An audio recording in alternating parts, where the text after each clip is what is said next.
ये कहानी है जंगल में रहने वाले एक ठग की दो बेटियों की, जो जंगल से गुजरने वाले मुसाफिरों को छल कपट से लूटकर उनका कत्ल कर देती। पर फिर एक दिन एक ऐसा मुसाफिर आया जिससे उन सब की जिंदगी बदल गई। एक गुस्सैल राजा ने अपने पुत्र के किसी दोष के कारण उसे देश निकाला दे दिया। राजकुमार ने दुखी मन से अपने गुजारे के लिए 4 लाल और कुछ स्वर्ण भी अपने साथ ले लिए और भरे हृदय से अपने पिता का महल छोड़ दिया। चलते चलते वो जब शहर से कुछ दूर पहुंचा तो उसे एक साधु का आश्रम दिखाई दिया। राजकुमार उस साधु को दंडवत प्रणाम करके एक तरफ बैठ गया। जब साधु ने उसकी मायूस शक्ल और देह पर कीमती वस्त्र देखे तो साधु ने उससे पूछा, बच्चा तुम कौन हो और यहाँ कैसे आए? राजकुमार बोला, महाराज मैं राजा चंद्रगुप्त का पुत्र महेंद्रगुप्त हूँ। मुझे मेरे पिता ने देश निकाला दे दिया है, इसीलिए मैं परदेश जा रहा हूँ। रास्ते में आपका आश्रम दिखाई दिया तो मेरे मन में आया कि आपके भी दर्शन करता चलूं। साधु ने महेंद्रगुप्त की बात सुनकर कहा, वत्स तुम नेक इंसान हो और परदेश जा रहे हो, इसलिए मैं तुम्हें 4 बातें बताता हूँ। तुम उन बातों पर अमल करना। परदेश में ये बातें तुम्हारे अवश्य ही काम आएंगी। पहली यह कि परदेश में एक से भले 2 होते हैं। दूसरी यह कि परदेश में दूसरे के हाथ का बना खाना मत खाना। अगर खाना भी पड़े तो पहले किसी जानवर को खिला देना। तीसरी बात यह कि परदेश में किसी दूसरे की बिछाई हुई चारपाई पर मत सोना। अगर सोना भी हो तो पहले बिस्तर को अच्छी तरह झाड़ लेना। चौथी बात यह कि यदि कहीं शत्रुओं के फंदे में फंस जाओ तो जहाँ तक हो सके नरमी और ज्ञान की बातें सुनाकर अपना उद्देश्य प्राप्त करना। साधु ने कहा, मेरी ये 4 बातें हमेशा याद रखना। साधु की बातें सुन साधु को प्रणाम कर राजकुमार परदेश चल पड़ा। जब चलते चलते बहुत दिन बीत गए तो वह एक जंगल में पहुंचा। वहां उसने देखा कि एक चील एक कछुए के बच्चे को लेकर उड़ी जा रही है। संयोगवश बच्चा उस चील के पंजे से निकलकर गिर गया। महेंद्रगुप्त ने कछुए के तड़पते हुए बच्चे को देखा तो उसे बड़ी दया आई। उसने मन में सोचा कि इस बच्चे को पालना चाहिए। इस बच्चे को पालने से 2 बातें होंगी। पहली तो यह कि इस बच्चे के प्राण बच जाएंगे और दूसरी यह कि साधु द्वारा कही गई पहली बात भी पूरी हो जाएगी कि सफर में 1 से भले 2 होते हैं और इससे बातें करते हुए दिन भी आसानी से बीतेंगे। यह सब सोचकर महेंद्रगुप्त ने बच्चे को अपने साथ ले लिया। अब सफर में उसके साथ वह कछुए का बच्चा भी हो लिया। कुछ दिन के सफर के बाद राजकुमार को एक अच्छा सा स्थान दिखाई पड़ा। उस स्थान पर पहुंचकर उसने कुछ खाया पिया और फिर कछुए के बच्चे से बोला, तुम यहाँ बैठे रहना, मैं जरा थोड़ी देर सो लूं। यह कहकर महेंद्रगुप्त एक पेड़ के नीचे सो गया। उसी पेड़ के ऊपर एक सांप और एक कौवा रहते थे। उन दोनों का यह दस्तूर था कि जब कोई मुसाफिर उस पेड़ के नीचे ठहरता तो सांप उसे डस लेता और कौवा उसकी आंखें निकाल लेता। नाग ने जब सोते हुए मुसाफिर को देखा तो पेड़ के नीचे उतरा और राजकुमार को डस लिया। सांप के डसते ही तुरंत राजकुमार के प्राण पखेरु उड़ गए। कुछ देर में जब कछुए की नजर महेंद्रगुप्त पर पड़ी तो वह उसे मरा देखकर बहुत घबराया और महेंद्रगुप्त के ऊपर बैठकर रोने लगा। तभी कौवा भी पेड़ से नीचे उतरा और ज्यों ही उसने महेंद्रगुप्त की आंखें निकालनी चाही त्यों ही कछुए ने झपटकर कौवे की गर्दन को मुंह से पकड़ लिया। कौवे ने बहुत जोर लगाया मगर कछुए ने उसे नहीं छोड़ा। तब कौवे ने सांप को पुकारा। कौवे की आवाज सुनकर सांप आ गया। उसने बड़े जोर से कछुए की पीठ पर डंक मारा परंतु कछुए ने अपना मुंह भीतर कर लिया। सांप ने कई बार कछुए की पीठ पर डंक मारा किंतु हर बार कछुआ अपना मुंह अंदर कर लेता। जब सांप का कछुए पर बस नहीं चला तो उसने कछुए से प्रार्थना की कि तुम मेरे मित्र को छोड़ दो। यह सुनकर कछुआ बोला, नहीं, तूने मेरे मित्र को डसा है, अब मैं भी तेरे मित्र की जान लूंगा। तू मेरे मित्र को छोड़ दे तो मैं तेरे मित्र को जीवित कर दूंगा। यह कहकर सांप ने काटी हुई जगह पर मुंह रखकर महेंद्रगुप्त के शरीर से विष खींच लिया और बोला, अब तो मेरे मित्र को छोड़ दे। कछुए ने जब राजकुमार को देखा कि उसे थोड़ा होश आ रहा है और उसका जहर उतर रहा है तो उसने कौवे को छोड़ दिया। जब महेंद्रगुप्त को होश आया तब कछुए ने उसे सांप के डसने का सारा हाल सुनाया। कछुए की बात सुनकर तुरंत महेंद्रगुप्त के मन में साधु की बताई पहली बात खटकी। सोचा, साधु की एक बात तो काम आई कि 1 से भले 2 होते हैं। मन ही मन उसने साधु को धन्यवाद दिया और आगे बढ़ चला। चलते चलते कुछ दिनों के बाद जब वे समुद्र के किनारे जा पहुंचे तब कछुए के बच्चे ने कहा, मित्र मेरा देश आ गया है। यदि तुम कहो तो मैं अपने माता पिता से मिलाऊं। उनसे बिछड़े बहुत दिन हो गए हैं, वे बहुत दुखी होंगे। महेंद्रगुप्त ने उसे जाने की आज्ञा दे दी और स्वयं रात को वहीं समुद्र के किनारे उस जंगल में ठहर गया। जिस जंगल में राजकुमार ठहरा हुआ था उसी जंगल में वहां से कुछ दूर ही एक ठग का परिवार रहता था। ठग के 2 लड़कियां और 4 बेटे थे। उसकी बड़ी बेटी ज्योतिष विद्या जानती थी। जब भी कोई राहगीर, कोई यात्री उस जंगल से गुजरता और उसके पास कुछ कीमती होता तो ठग की बड़ी बेटी अपनी विद्या से जान लेती थी। आज फिर से उसे बहुत दिनों बाद बहुत से खजाने की महक आई। उसने अपने पिता से कहा, ऐसा प्रतीत होता है कि इस जंगल में एक पथिक आया हुआ है। उस पथिक के पास 4 लाल हैं। यदि तुम लोग उस पथिक को यहाँ ले आओ तो उससे लाल लेना मेरा काम है। यदि वे लाल हमको मिल जाएं तो हम जन्म भर के लिए निहाल हो जाएंगे, परंतु उस पथिक को मारना मत, उसे जीवित ही पकड़ लाओ। ठग अपने बेटों के साथ तुरंत उसकी तलाश में निकल पड़ा। वे थोड़ी ही दूर चले होंगे कि उन्होंने देखा एक आदमी एक पेड़ के नीचे सो रहा है। उसे देखकर उन्होंने सोचा कि यह वही पथिक हो सकता है जिसके पास लाल हैं। वे उसे पकड़कर ले गए और अपनी बड़ी बेटी के हवाले करके बोले, इससे लाल निकलवाना अब तेरा काम है। ठग की बड़ी बेटी ने पूरे आश्वासन के साथ कहा, तुम लोग चिंता मत करो, मैं इससे लाल निकलवा लूंगी।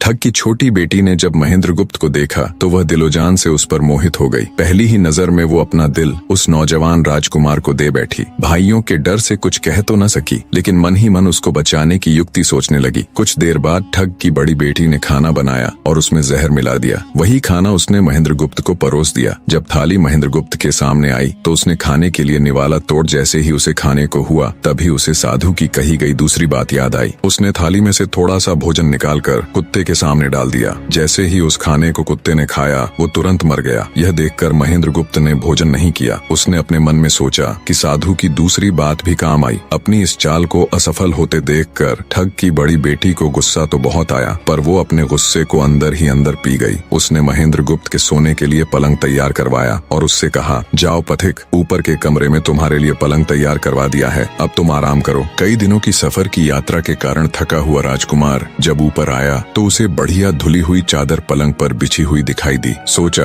जो हुआ सो हुआ, कई दिनों के बाद चैन की नींद तो सोने को मिलेगी। वो जैसी ही पलंग पर बैठने को हुआ तो उसे साधु की तीसरी बात याद आई कि परदेश में हमेशा बिस्तर को झाड़कर सोना। जैसे ही उसने बिस्तर को झाड़ा तो उसके होश उड़ गए। वो बिस्तर एक कच्चे सूत से तैयार किया गया था जिसके नीचे आग का कुआं था। महेंद्रगुप्त ने देखा कुएं के अंदर बड़े बड़े आग के अंगार धधक रहे हैं। सोचा साधु की तीसरी बात भी काम आई। उसने एक बार फिर मन ही मन साधु का धन्यवाद किया और पास पड़ी एक टूटी हुई चारपाई पर लेट गया। थोड़ी देर पहले जो राजकुमार चैन की नींद लेने की सोच रहा था, अब नींद उसकी आंखों से कोसों दूर थी। अब तो उसे अपनी जान के लाले पड़े थे। सोचने लगा, आज की रात बचना बहुत कठिन है। तभी ठग की छोटी बेटी मौका पाकर आई और कहने लगी, हे प्रिय, मैं तुम पर दिलोजान से न्यौछावर हूँ, परंतु आज की रात मेरे वश में कुछ नहीं है। आज की रात मेरी बड़ी बहन की बारी है। जिस तरह भी हो सके बस आज की रात मेरी बहन से अपने प्राण बचा लो, कल मेरी बारी है। हे स्वामी, मैं तुम्हारी दासी हूँ, मैं तुम्हें साफ बचा लूंगी। इतना कहकर ठग की छोटी बेटी चली गई। जब सब लोग खाना खा चुके तो ठग की बड़ी बेटी ऊपर बने कमरे में चली। सोचा अब तक तो पथिक जलकर राख बन चुका होगा, पर जैसे ही वो कमरे के अंदर आई और देखा कि पथिक तो बिल्कुल सही सलामत टूटी हुई चारपाई पर लेटा हुआ है तो उसके क्रोध की कोई सीमा न रही। तुरंत उसने कटार निकाली और क्रोध से बोली, हे पथिक, या तो अपने 4 लाल मुझे अभी के अभी दे दे, वरना मैं तुझको मार डालूंगी। उसी समय महेंद्रगुप्त को साधु की चौथी बात याद आई कि कहीं शत्रुओं के फंदे में फंस जाओ तो जहाँ तक हो सके नरमी और ज्ञान की बातें सुनाकर अपना उद्देश्य प्राप्त करना। उसने सोचा कि आज रात बचना मुश्किल है, पर साधु की चौथी बात भी आजमानी चाहिए। महेंद्रगुप्त ने यह सब सोचकर लड़की से कहा, मेरे पास लाल नहीं है। यदि तू मुझको मारेगी तो वैसे ही पछताएगी जैसे बंजारा अपने कुत्ते को मारकर पछताया था। लड़की गुस्से में बोली, कौन बंजारा और कौन सा कुत्ता, क्या बक रहे हो तुम? तब राजकुमार बोला, तुम नहीं जानती तो सुनो लड़की, एक बंजारा था जिसने एक कुत्ता पाल रखा था। वो कुत्ता बहुत समझदार था जिसे बंजारा अपनी औलाद से भी ज्यादा प्यार करता था। एक समय ऐसा आया कि एक कातक नाम की भयंकर बीमारी के चलते बंजारे का सारा परिवार उस बीमारी की भेंट चढ़ गया और बंजारे की करोड़ों की संपत्ति भी बिक गई। दुखी बंजारा अपने कुत्ते को लेकर आगरा में एक साहूकार के पास जाता है और साहूकार को 10,000 के बदले अपना कुत्ता गिरवी रखने को बोलता है। उस समय 10,000 एक बहुत बड़ी रकम होती थी। पहले तो बनिए ने बंजारे को मना कर दिया, पर फिर कुछ सोचकर उसने बंजारे को 10,000 रुपए दे दिए। कुछ ही समय बीता था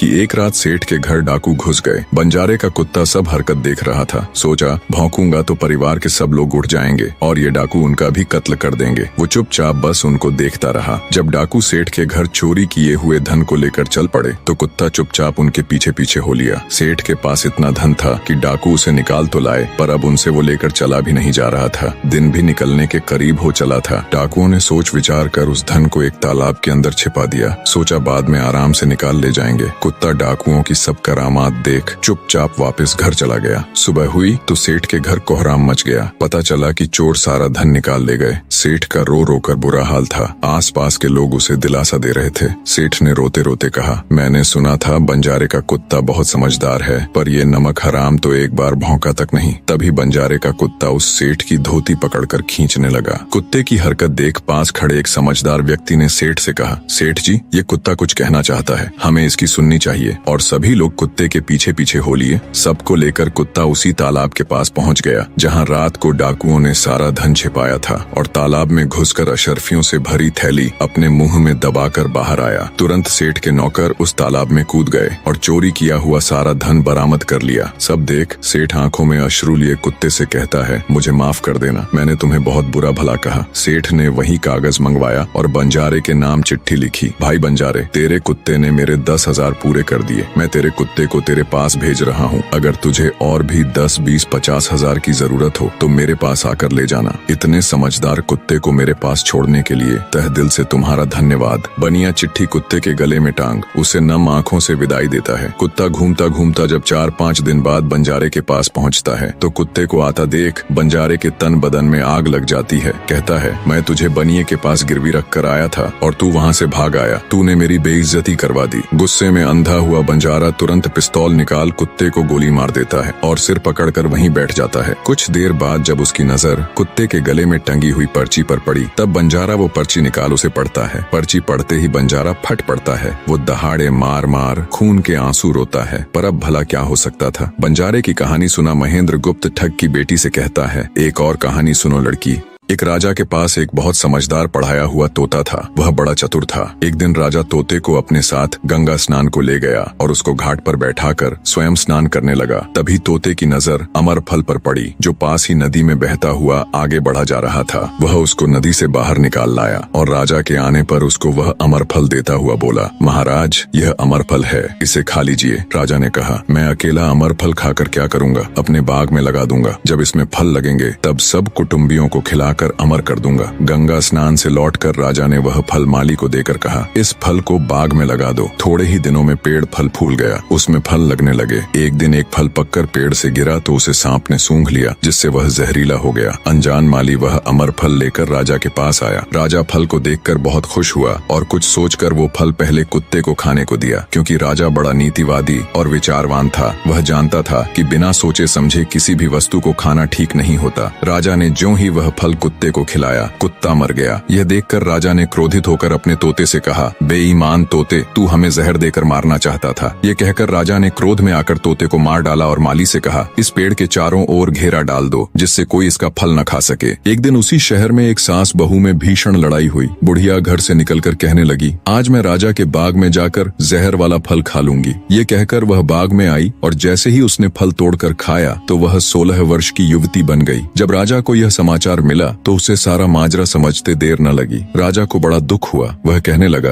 वास्तव में यह अमर फल ही है। मैंने व्यर्थ ही इतने समझदार तोते को मार डाला। इतनी दास्तान कहते कहते सवेरा हो गया। तब ठग की बेटी ने महेंद्र गुप्त से कहा, आज तो तूने मुझे बातों में लगाकर अपनी जान बचा ली, परंतु आज रात मेरी छोटी बहन की बारी है। वो तुझे हरगिज जीवित न छोड़ेगी। जब ठग की छोटी बेटी को पता चला कि महेंद्र गुप्त जिंदा और बिल्कुल सही सलामत है तो उसकी खुशी का ठिकाना न रहा। अपनी बहन को दिखाने के लिए ऊपरी मन से बोली, तुम निश्चित रहो बहन, मैं आज इससे लाल लिए बगैर छोड़ने वाली नहीं हूँ। दिन बीता और रात हुई। तब ठग की छोटी बेटी महेंद्र गुप्त के पास गई और बोली, भगवान का शुक्र है जो तुमने चालाकी से अपनी जान बचा ली। महेंद्र गुप्त बोला, तुम सब ऐसा क्यों करते हो? तब ठग की छोटी बेटी बोली, हमारी तो यही रीति है कि मेरे भाई और बाप मुसाफिरों को पकड़कर लाते हैं और हम बहनें अपनी चालाकी से उनसे माल हथिया कर उन्हें मार डालती हैं। फिर वह बोली, पर तुम चिंता मत करो, अब मेरी बारी है और मैं तो दिलो जान से तुम्हारी दासी हूँ। तुम्हें जैसा समझ पड़े वैसा ही करो। यह सुनकर महेंद्र गुप्त बोला, प्रिय, तुम भी मुझे देखते ही पसंद आ गई थी। दिल करता है कि हर पल तुम्हारे पास ही रहूं। तुम अपनी बड़ी बहन की तरह नहीं हो। तुम एक नेक दिल औरत हो। तुमसे मेरा कुछ भी छिपा हुआ नहीं है। उसकी बात सुनकर ठग की बेटी ने कहा, तुम कहते हो कि मुझसे कुछ भी छिपा नहीं है, तो फिर वे लाल कहाँ हैं? महेंद्र गुप्त ने कहा, वो चारों लाल मेरी जांघ में हैं। अगर तुम निकालना चाहो तो निकाल लो। राजकुमार की बात सुन ठग की छोटी बेटी बोली, प्यारे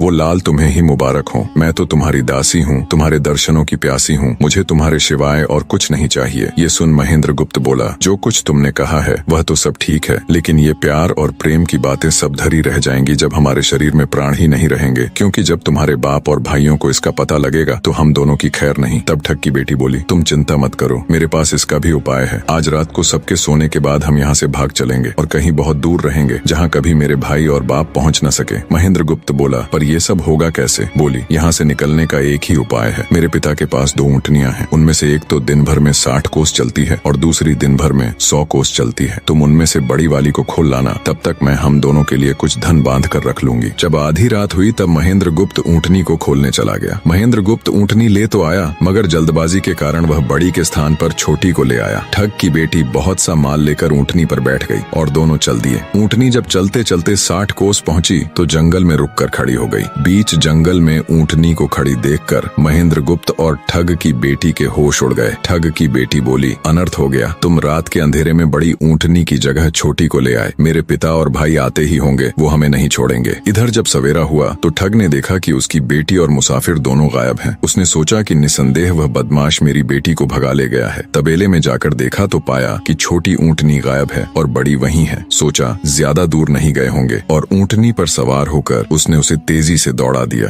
थोड़ी ही देर में जंगल में उस स्थान पर जा पहुंचा जहां महेंद्र गुप्त और उसकी बेटी ठहरे थे। महेंद्र गुप्त ने जब उसको आते देखा तो बहुत घबराया और कहने लगा, देखो तुम्हारा पिता आ रहा है, अब उससे प्राण कैसे बचेंगे? लड़की ने कहा, घबराओ मत और जो मैं कहती हूँ उसे ध्यान से सुनो। जाओ, जाकर उस पेड़ पर चढ़ जाओ। जब मेरा बाप तुम्हें पकड़ने के लिए आएगा और पेड़ पर चढ़ेगा तो मैं चुपके से बड़े वाली ऊँटनी पर चढ़कर उसको तुम्हारी डाल के नीचे खड़ा कर दूंगी। तुम कूद कर उस पर बैठ जाना, इस प्रकार हम दोनों बचकर साफ निकल जाएंगे। यह सुनकर महेंद्र गुप्त तुरंत पेड़ पर चढ़ गया। तब तक ठग भी वहां आ पहुंचा। पिता को देख उसकी बेटी ने फंड करते हुए कहा, पिताजी ये दुष्ट मुझे धोखे से यहाँ भगा लाया, आप इसे छोड़ना नहीं। ये सुन गुस्से से तिल मिलाया ठग महेंद्र गुप्त को पेड़ पर चढ़ा देखकर ऊँटनी से उतरा और उसे पकड़ने के लिए पेड़ पर चढ़ने लगा। बाप के ऊँटनी से उतरते ही मौका देख ठग की बेटी ऊँटनी पर चढ़कर उसे महेंद्र गुप्त की डाल के नीचे पेड़ के पास ले आई। महेंद्र गुप्त तुरंत कूदकर उस पर बैठ गया। महेंद्र गुप्त के बैठते ही ठग की बेटी ने ऊँटनी को दौड़ा दिया। ठग हाथ देखता रह गया। ठग की बेटी और महेंद्र गुप्त कई दिनों का रास्ता तय कर एक शहर में पहुंचे और दोनों वहीं बस गए। वहां महेंद्र गुप्त ठग की बेटी के साथ आराम से दिन गुजारता रहा और जब उसके देश निकाले की अवधि पूरी हो गई तब वह उसको लेकर अपने राज्य चला गया और उसके साथ शादी कर हंसता खेलता जीवन व्यतीत किया। निष्कर्ष, महेंद्र गुप्त और ठग की बेटी की यह कथा हमें यह सिखाती है कि प्रेम और विश्वास का बंधन सबसे मजबूत होता है। जब बुद्धिमत्ता, धैर्य और निस्वार्थ प्रेम मिलते हैं तो असंभव को भी संभव बनाया जा सकता है। जीवन में चाहे कितनी भी कठिन परिस्थितियां क्यों न आए, सही निर्णय, संयम और परस्पर विश्वास हमें हर संकट से बाहर निकाल सकते हैं।